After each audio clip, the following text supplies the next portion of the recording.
The crew of a passenger jet search in vain for their airport. Look carefully.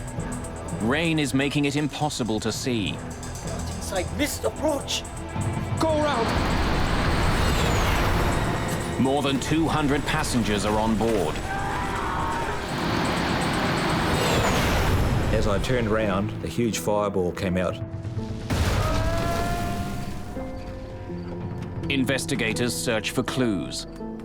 Could a vital missing piece of equipment be responsible for the crash? I think the best way to describe that would have been irresponsible. I know a lot of people could have walked off that plane that night. Nothing will change my views on that.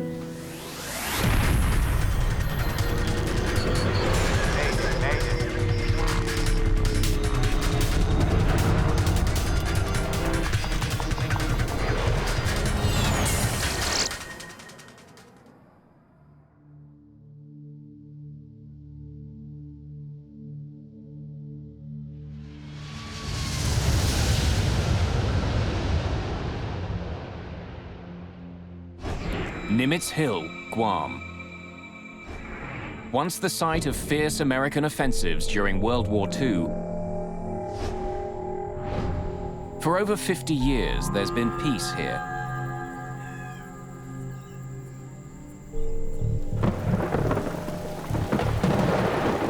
Now the hill is peaceful, invaded by hunters. And the normal quiet is broken by the roar of jumbo jets as they fly overhead. Every night, commercial pilots must fly over this tall, rocky outcrop and land at Guam's Agana International Airport.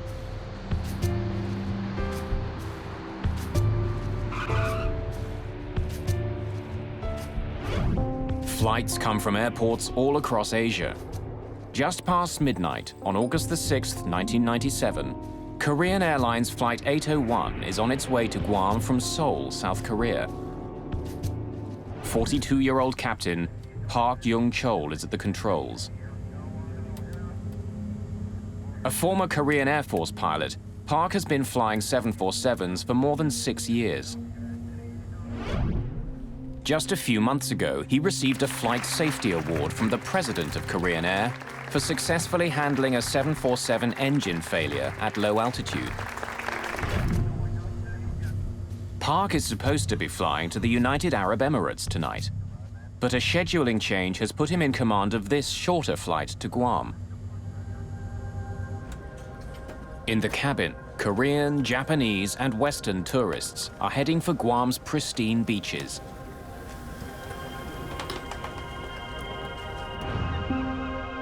Guam is a U.S. territory run under U.S. law.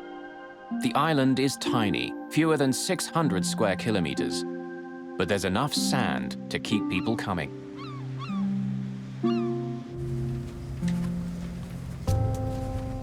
"24-year-old Sean Burke and his girlfriend Wendy Bunton are planning to make the most of Guam's beaches. They're flying in from San Diego for a vacation. Sean and Wendy were going to Guam to do some scuba diving, reef diving, and at the same time, they were going to visit her brother, who was in the Navy over there. He was a Navy doctor.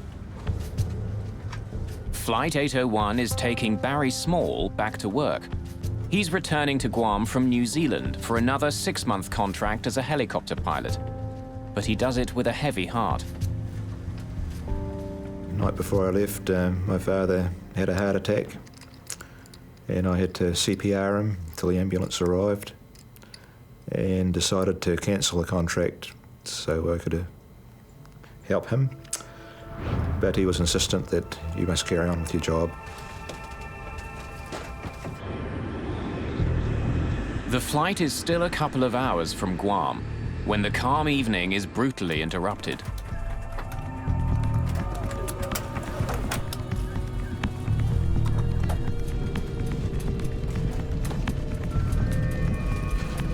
Watch the speed. It could be severe turbulence. Make an announcement to have everyone in their seats with seatbelts on. Ladies and gentlemen, this is your first officer speaking.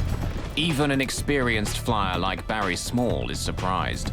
There was no lead up to this turbulence, and anybody that wasn't strapped down was going to be airborne, that's for sure. The lockers were rattling, and anything in those lockers was bound to break. It was a horrendous shudder.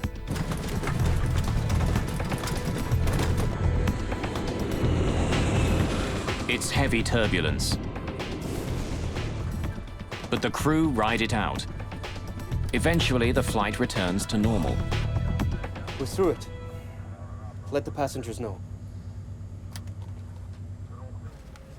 Ladies and gentlemen, this is your first officer speaking.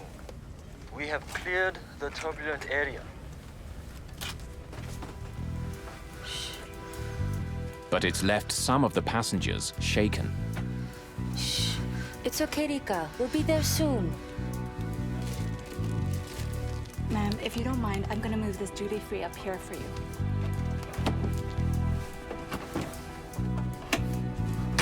The cabin crew cleans up. And the passengers settle in for the rest of the trip.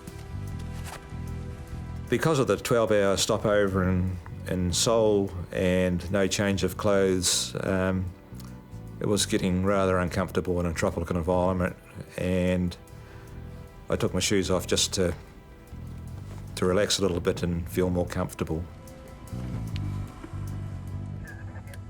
Captain Park and his crew begin looking ahead. They know there's more unsettled weather coming. Rain has been hitting Guam on and off all day. In fact, August is the heart of the island's rainy season. Small showers can pop up, making visibility unpredictable.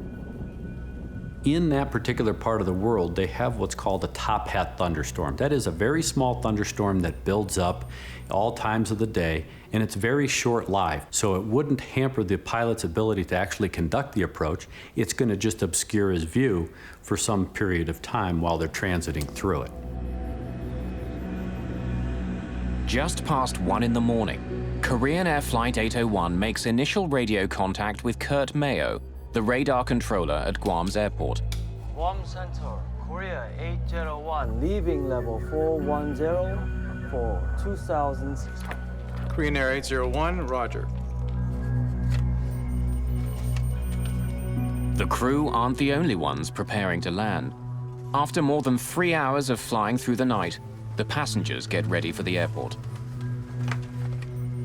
I saw the lights of Guam, and I knew exactly where the aircraft was because I've been there many times before. Captain Park has navigated Nimitz Hill 9 times before, but this time there's a major difference. At airports around the world, pilots land with the help of a glide slope, an electronic system that helps planes safely touch down. If pilots follow the directions given by the glide slope, it guides them to the foot of the runway. The glide slope beacon at Guam Airport has been removed for extensive maintenance. Without the airport transmitter, Park's glide slope indicator in the cockpit is useless. Landing without a glide slope is rare, but it does happen. In Guam, the transmitter is scheduled to be out of service for more than 2 months.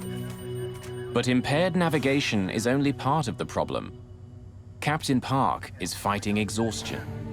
They make us classic guys work to the maximum. Probably this way, hotel expenses are saved on cabin crews and they maximize flight hours. Really sleepy.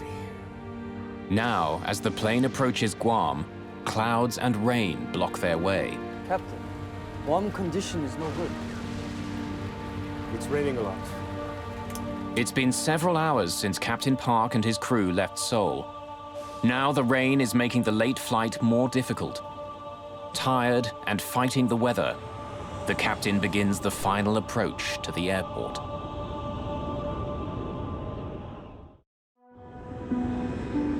August the 6th, 1997. It's close to 1:30 in the morning. On Korean Airlines Flight 801, a tired captain is preparing to land at Agana Airport on the island of Guam. In the cabin, 237 passengers are getting ready to begin their holidays or get back to work. The flight, other than the turbulence, was totally normal. We had our meals, and it was just a totally normal flight in every way. As the jet approaches Guam, an erratic storm pushes rain and clouds between the plane and the airport. It's hard to see. The captain wants to make a small change in course to avoid the worst of the weather. Request 20-mile deviation to the left as we are descending. Guam Center, Korean 801, request deviation 10 miles left of track. Korean Air 801, Roger. Veering around cloud cover, Captain Park Young-chol struggles to get a clear view of his approach. And finally, he sees what he's been looking for. It's Guam. Guam. Good. Today, the weather radar helps us a lot. Korean Air 801, cleared for ILS, runway 6, left approach. Glide slope unusable. Air traffic controller Kurt Mayo reminds the crew that the airport's glide slope equipment is out of service.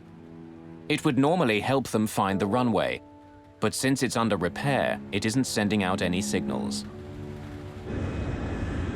Then, with the crew in the middle of their landing sequence, something unexpected happens. The glide slope appears to come to life. Is the glide slope working? The glide slope, yeah? Yes. Yes, it's working. Why is it working? It's a confusing moment. Unsure what's happening, the crew continue to prepare for their landing. 60 check, gear down. Check. Approaching 1400. Since today's glide slope condition is not good, we need to maintain 1,440. Please set it. Set. At 40 minutes after 1 in the morning, Guam controller Kurt Mayo once again makes contact with the crew. Korean Air 801, contacting Ganya Tower 118.1. He passes the plane on to the airport tower and says goodbye in Korean. Ganya 이가세요. 수고하십시오. 118.1. It's the last time he'll ever talk to the crew of the jetliner. The guy working here probably was a GI in Korea before. Aganya Tower, Korean Air 801 to intercept the localizer 6 left. Korean Air 801 Heavy, Aganya Tower. Runway 6 cleared to land. Korean 801 Roger, clear to land 6 left. Flaps 30. Flaps 30. As the plane descends, clouds and rain close in again. They've lost sight of the airport. Look carefully. Ladies and gentlemen, we're preparing for landing at Aganya International Airport in Guam. Please return your seats to the upright position, fasten your seatbelt, and prepare for landing.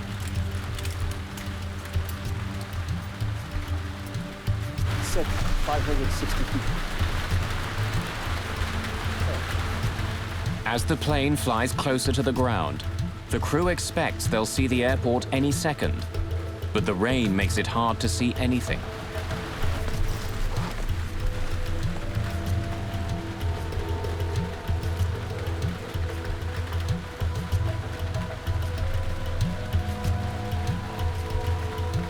Isn't the glide slope working? Wiper on. Then a computerized voice fills the cockpit. It's the ground proximity warning system, which tells the crew they're just 500 feet in the air. But they still can't see the runway.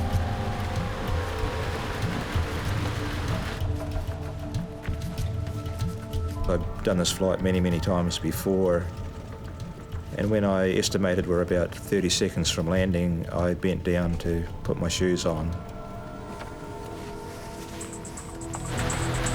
200.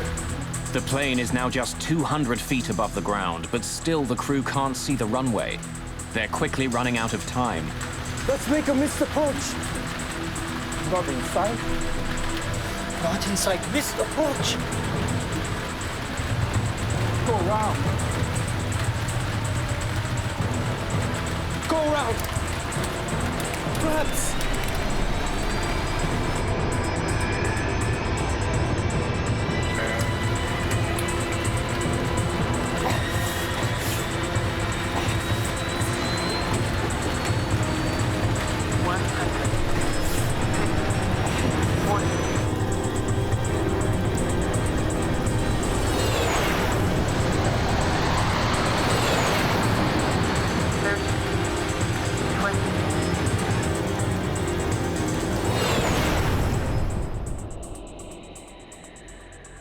I had no doubts this was still just a normal landing, and the aircraft went on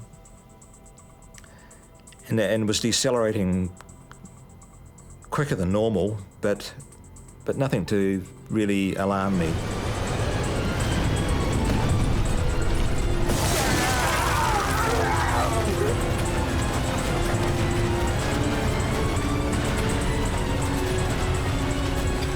Things were getting pretty serious then. The aircraft was starting to break apart. I forced myself up to look, and there was just bottles, bags, everything you can imagine was coming out. Only way I can really describe it is like about 1,000 737s landing all at once. On a wooded hillside in Guam, the shattered plane finally grinds to a halt.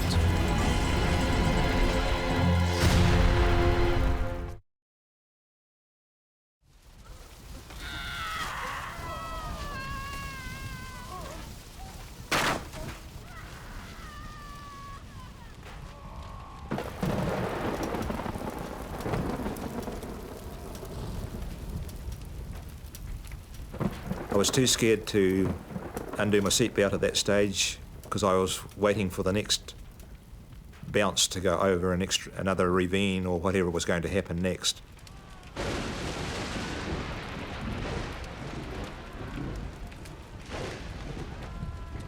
Miraculously, 11-year-old Rika Matsuda has survived and is virtually unhurt. But her mother is trapped and injured.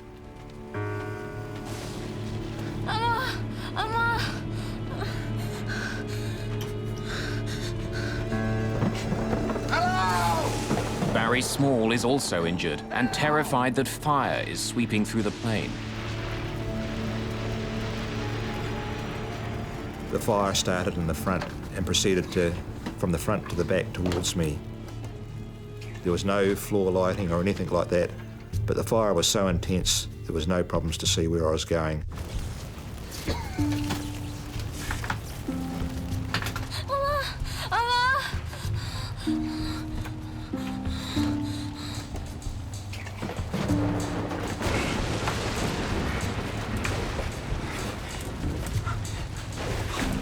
If help doesn't arrive soon, those who survived the initial crash may be trapped inside the cabin.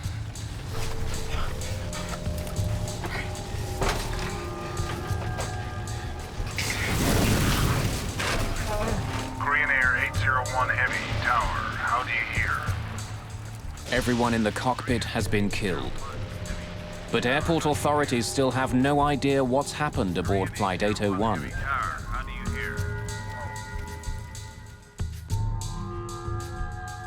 Hurt by the crash and desperate to escape the ruined plane, Barry Small stumbles towards an opening in the cabin. I got back these six seats, and then there was about a 6-foot drop down to the ground.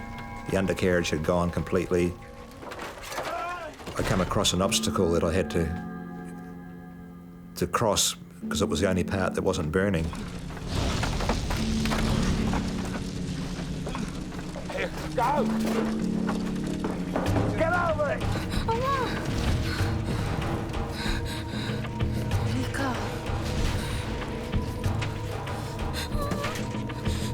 Rika's mother tells her daughter to get out of the burning plane. Go now, get out of here. Go. Now go. You must go. Go. You must go now. Go.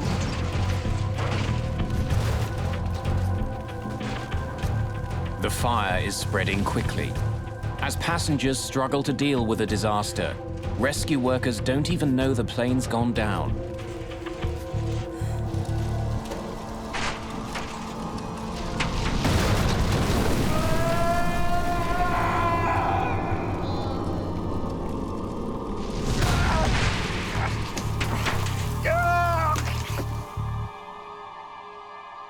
The fire engulfed both the Asian gentleman and myself, to the extent that it burnt my arms, and my watch got that hot it was melting into my flesh.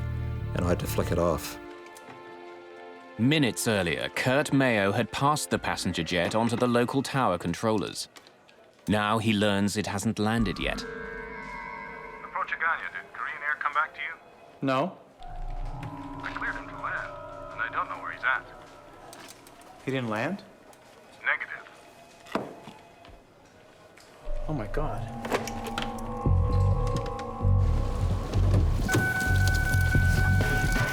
Within minutes, Guam Fire Chief Chuck Sanchez is en route.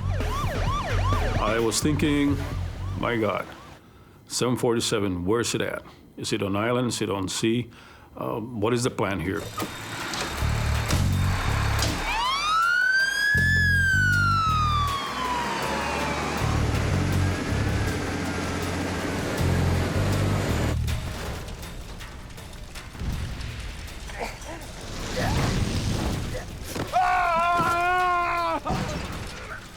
We both fell off the side of the container and the Asian gentleman disappeared into the jungle. So I rolled over onto my back and I managed to crawl with my elbows. There was still a bit of skin on my elbows left. Small has a badly broken right leg. He crawls away from the wreckage. Many more people remain trapped inside.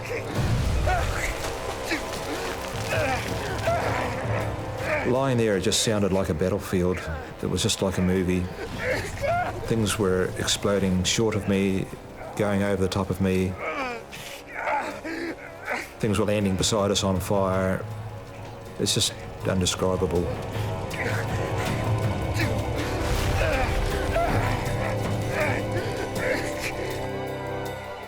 There's only one way for emergency crews to get down to the wreck site, along a single access road that runs beside Nimitz Hill. As they race to the accident scene, rescue workers discover a major obstacle. A pipeline has been ripped out of the ground by the crash and thrown across the road. There's no way around it. Having heard about the crash, the island's governor, Carl Guterres, has joined the rescue team. Engine Company 7, get this thing out of the way. You guys, get the medikits and come with me. We reached the closest point of approach to the crash site, which was up the hill and probably about another 150 yards downhill. Gentlemen, turn on whatever lights you got to guide us down this path, and let's do it.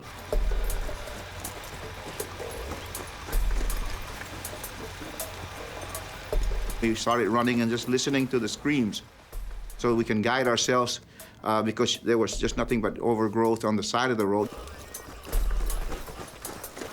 At one point, I stopped him and I go, Governor, sir, I need you to make some serious decision in this operation, and I don't think I want you to move further. I'd like for you to stay on this side, and I don't want you to get hurt. Let us do this job. And he goes, no, I want to help you guys. At the site of the crash, flames are devouring the wreckage.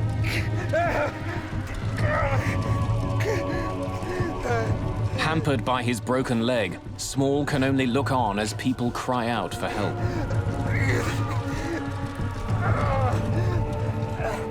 I lay at that bank for the whole night.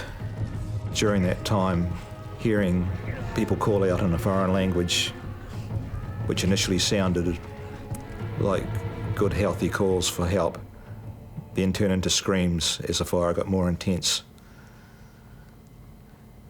And after a period of time, the fire even grew worse, and the screams faded away. Finally, almost an hour after the accident, Sanchez's crew reaches the site. I split them up into 2 rescue and search units. I need half of you guys to start from the tail end, and I need the other half to start from the front end of this plane. And let's meet in the middle, and let's do what we can to help the survivors here.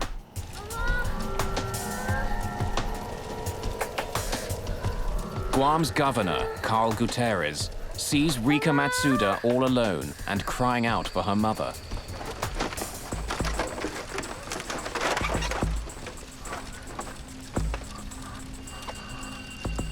Don't cry, little angel.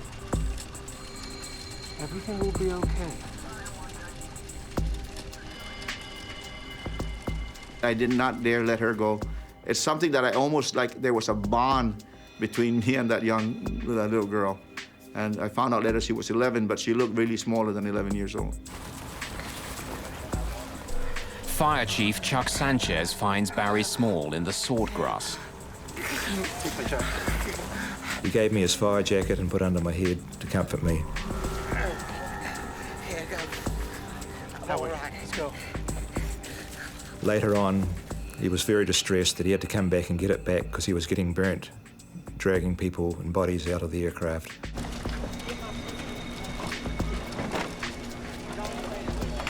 We were cutting trees to use for splint. We were taking off our protective gears to cover the survivors.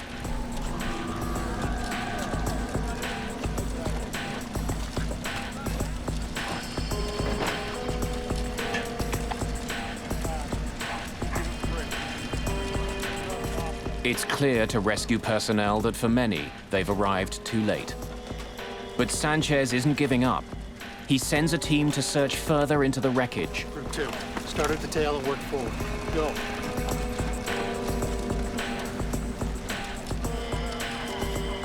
What I heard was this large explosion, man, right where they were at.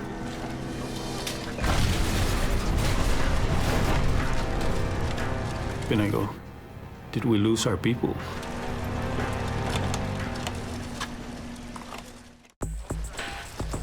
A Boeing 747 has crashed on a rugged hillside in Guam, just a few miles short of the airport. There were 254 people on board. Rescue workers comb through the wreckage when an explosion rips through the remains of the plane.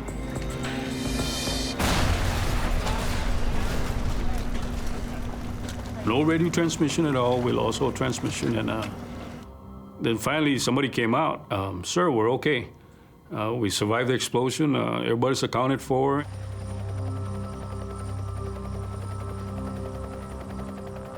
It's not until the dawn finally comes that rescue workers can see the extent of the damage. The plane has spilled down the mountain and broken into several large pieces.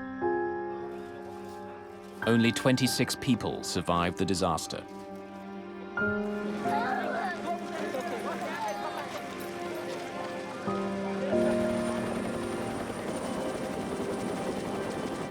Friends and family are desperate for any news.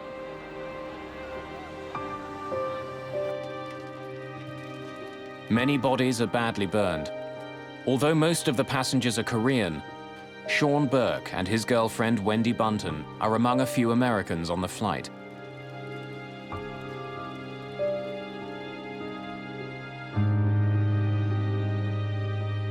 Thousands of kilometers away, news of the crash reaches Sean's parents.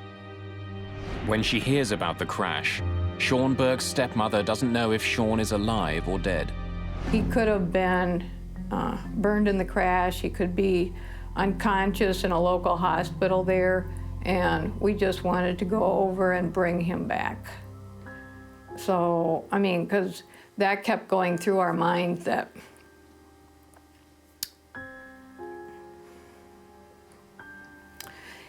he possibly could be laying on the hillside.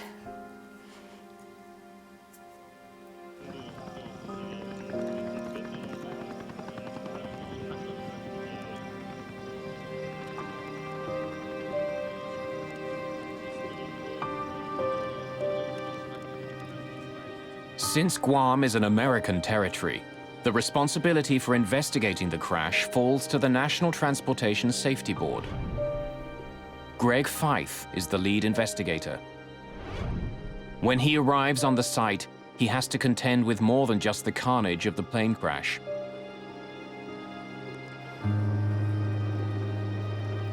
Grieving family members surround the scene, making it especially difficult for investigators to work.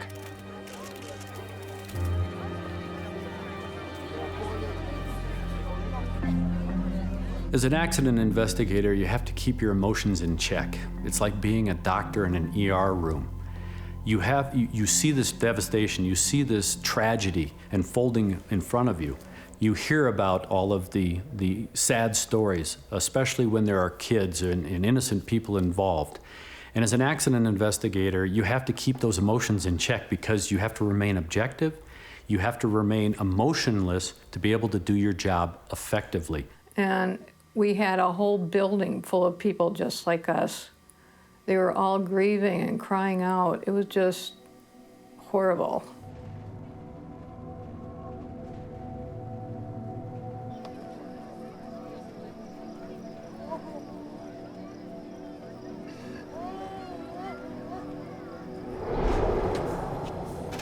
One of the first things we did was we went out on site and we did what we call a site survey. We had to really get an understanding of what we were dealing with as far as the wreckage and how we were going to conduct the on-scene investigation. During the preliminary investigation, Fife finds that large sections of the plane are almost completely intact. The airplane landed relatively under control. That is, that the pilot basically landed the airplane into the trees and into that terrain. Unfortunately, it was 3 miles from the airport. Investigators find a number of items that survived the crash and the fire that followed, including the landing chart the crew was using as it approached Guam Airport. Investigators also find Captain Park's travel bag, and in it discover a small plastic pill container. Captain Park had been prescribed a variety of drugs, including pills containing benzodiazepine, a class of drugs often used as a sedative. The pills and tissue samples from Captain Park's remains are sent for analysis. The landing chart becomes part of a growing pile of evidence. Using information from the jet's flight data recorder, investigators recreate the plane's flight path. The relatively gentle slope of its descent supports Fife's belief that the jet all but landed on the hillside. But the flight path shouldn't look like this. Korean Air 801 cleared for ILS runway 6 left approach. Glide slope unusable. Korean 801, roger, clear for ILS runway 6 left. The crew had been told that the glide slope at the airport wasn't working. It meant that the captain had to take more manual control of his plane. It is now up to the pilot to fly an established procedure called a step down, where he starts at an altitude of, say, 2,000 feet. When he gets to a particular point located by what they call DME, or distance measuring equipment, he then starts a descent to another prescribed altitude. If the crew was following the step-down procedure, its flight path would resemble a set of stairs. But after the first step, the plane enters a long, slow descent. If you don't hit those step downs, and those altitudes are prescribed to give you terrain clearance, if you don't fly that as depicted on the approach chart, you run the risk of flying into an obstruction or high terrain. The plane's cockpit voice recorder has also been recovered from the debris. Fife and his team begin to analyze it, hoping to better understand what happened in the cockpit. Set 560 feet. On 2 separate occasions, Captain Park gave orders to descend long before he was supposed to. But there are other clues on the tape as well. The cockpit voice recorder provided us, the investigators, quite a bit of information. But one of the key elements that we found was that the flight crew appeared to be tired. Really sleepy. This was a chartered flight, so it would have put them on what we call backside of the clock flying. That is, they wouldn't be normally flying during the day, they are now flying at night. And typically your body says you should be asleep when it's dark outside. The sedatives could have made a difficult situation even worse. But when the lab results come back, they're conclusive. While he had the pills with him, there are no traces of them in Captain Park's system. When lead investigator Greg Fife returns to the cockpit voice recorder, he focuses on the captain's discussion of the glide slope. Is the glide slope working? The glide slope, yeah? Yes. Yes, it's working. Why is it working?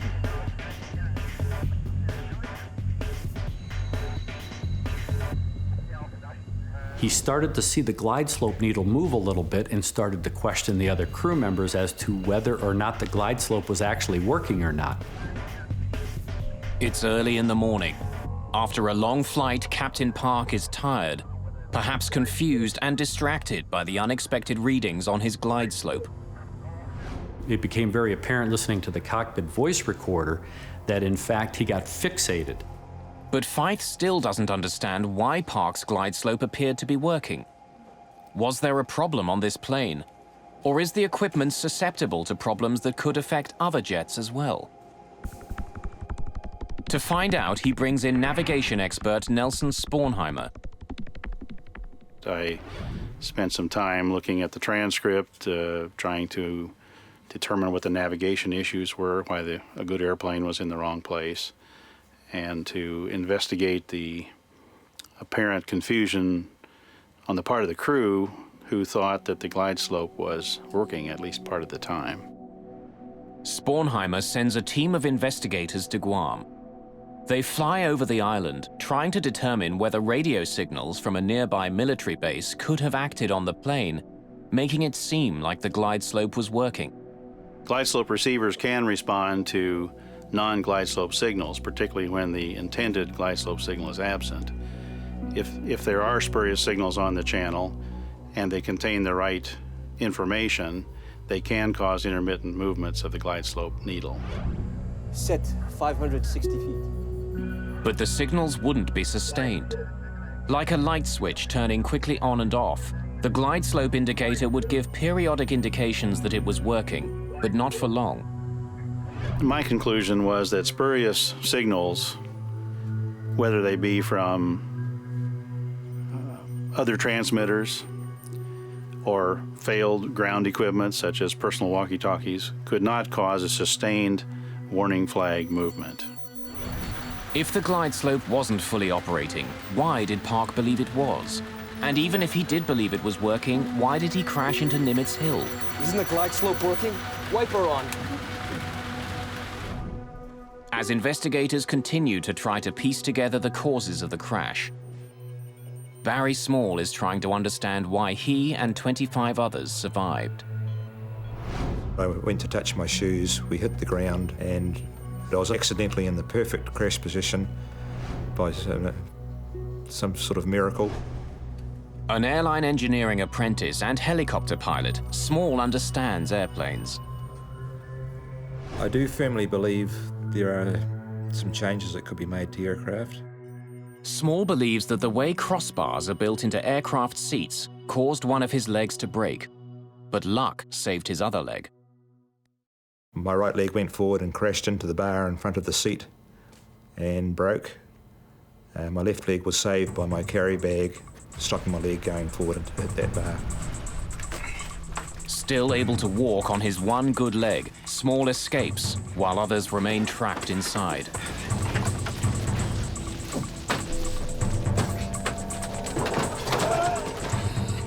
Since she's young, Rika Matsuda's legs are shorter than a normal adult. Sitting normally, her legs wouldn't have been pressed against the crossbar on impact, so she was able to escape the plane. Oh, go now, get out of here. While her mother died. Small is also convinced that the flames that first spread through the cabin of Korean Air Flight 801 were preventable. They estimate that those top lockers had over 462 litres of burnable alcohol on board. Had the plane been full, there could be at least twice that amount. During the crash, Small believes that the duty-free alcohol mixed with oxygen in the plane's ceiling. The combination ignited with deadly results. It's a fire he thinks could have been prevented.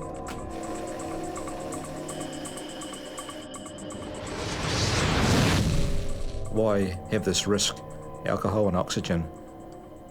I thought, for aircraft's about safety, and this is just a blatant breaking of the rules of safety as far as I'm concerned. As he continues to recover from the accident, Small is determined to prevent what had happened to him from happening to others. He decides to push for changes on how seats are made and how duty-free alcohol is stored. For NTSB investigator Greg Feith, the biggest question still remains. How did an experienced pilot, one recently honored by his company for his safety record, crash his plane 5 kilometers short of the airport?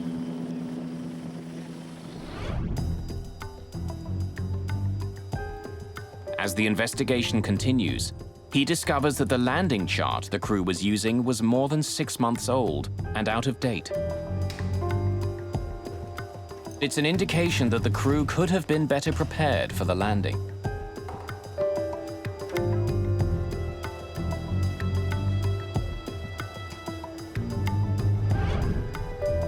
When he reviews the training practices for Korean Airlines, Feith uncovers more gaps in the information that the crew received.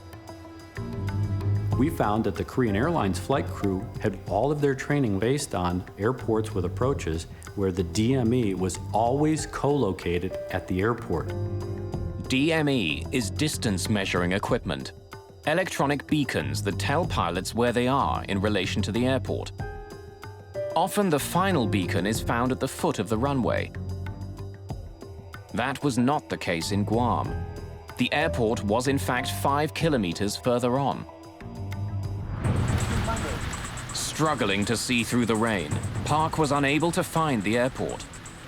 Distracted by the unexpected glide slope readings, Park used the final beacon as a guide, expecting it to take him right to the runway. Let's make a missed approach. Not inside. Not inside. Missed approach.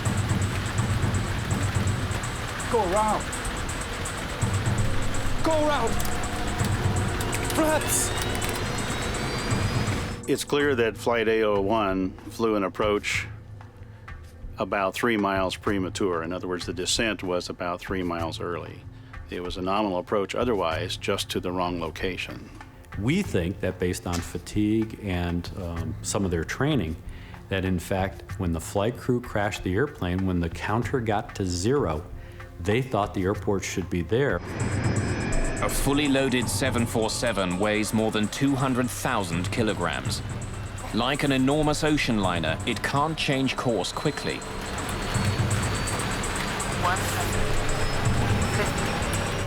Blinded by rain and relying on their equipment, the crew of Korean Air Flight 801 thought they were heading straight at the runway. When they realized something was wrong, it was too late. As the investigation continues, Feith and his team make a startling discovery. Equipment that would have given the crew more time to react had been disabled on purpose. In August of 1997, the crash of Korean Air Flight 801 took the lives of more than 200 people.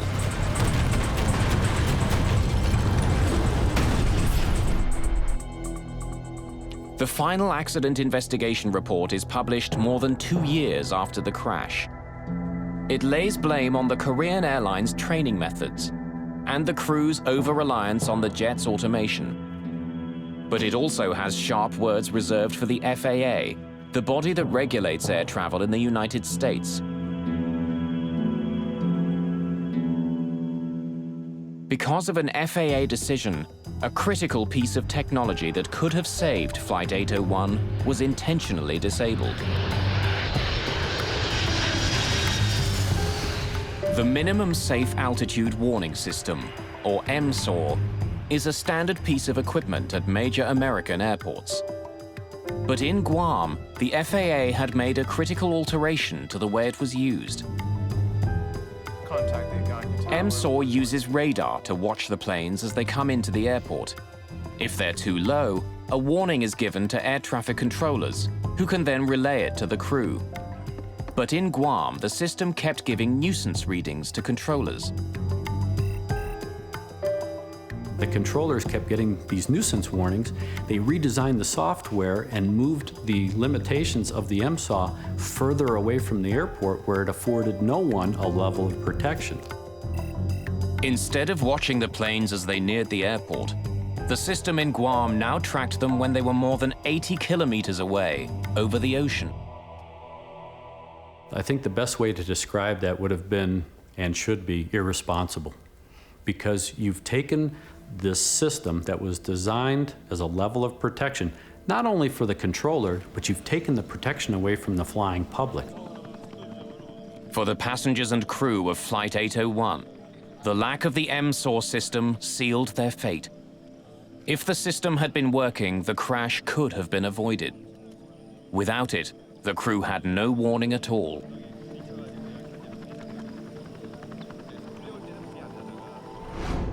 The two pilots didn't want to die. They had families. No one wanted to die. We still do not blame them. The bottom line is nobody wanted to be in that situation. It was just something that happened. For Barry Small, the years since the crash of Flight 801 have been emotional and frustrating. The Civil Aviation Authority in his homeland of New Zealand has acknowledged the potential danger posed by duty-free liquor on board, but so far no policies have been changed. His desire to modify airplane seat design has also been ignored. I have taken several steps to put this idea forward, and in a lot of cases it's initially met with enthusiasm, but it eventually ends up in the too hard basket. And when I try to approach seat design people, no one wants to hear about it. Sean Burke was never officially identified as a victim of Flight 801. Wendy Bunton was positively identified, but DNA samples only proved that a white male was on the plane near her. Bill and I never gave up hope that Sean had survived the crash. Even after we came home for, I would say, a year or two, every time the phone rang, every time somebody knocked on the door, we expected a phone message saying, "Hi, Dad, this is your son, Sean." Eventually, several years after the crash, Barry Small was able to give Kathy Burke and her husband some sense of finality and an enduring image of their son. When we met him and he wanted to tell us that in the 12-hour layover in Seoul, he was wandering around and finally heard two people speaking English. And he said they were so much in love that he did not want to interrupt their conversation. For Sean's father, the deep sorrow of the crash will never completely leave. For me, the grief of Sean's loss never ends. Hasn't gotten better, hasn't got worse. Just another day. For everybody else, it's gone. You know, I expect people to move on, but I'll be this way till the day I'm with him again.